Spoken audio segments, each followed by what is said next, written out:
racist comments, sexual secrets, and criticism of callers spreads to the Hamilton County 911 Center. 11 dispatchers were disciplined for the malicious messages.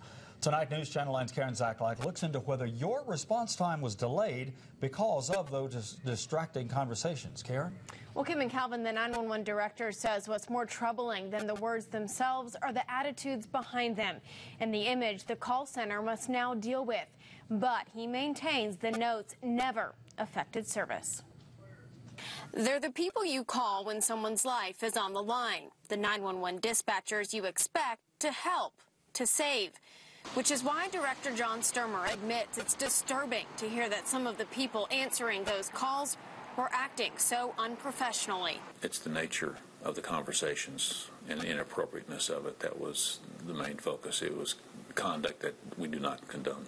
The conversations were typed in message forms sent between 11 dispatchers. Some were about coworkers' sexual relationships. Others made fun of supervisors and other employees. More criticized the callers themselves, like this one from May 31st of last year.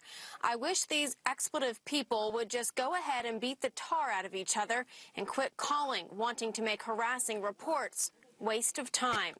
It's just one example of what the investigation found, that certain telecommunicators were not only rude or insensitive to callers, but then bragged about this lack of empathy to others over the chat log. Stuermer admits it's an attitude that could impact the dispatcher's call.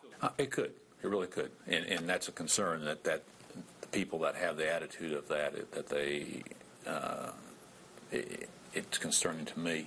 But Stuermer says the comments were kept inside the 911 center, never reaching those reaching out for help. Is there any evidence that any of the dispatchers were rude or insensitive to callers themselves? No. No. He wanted to reassure residents that the messages did not delay any emergency response. There's no indication that we had any reduction of quality or the answer time for our call takers. We did talk by phone with the dispatcher terminated, Teresa McIntosh, last night. She tells us she did appeal the decision and says she raised her own concerns over supervisors' actions. We asked Stuermer whether there's now a new investigation into any administrators, but he said there is not.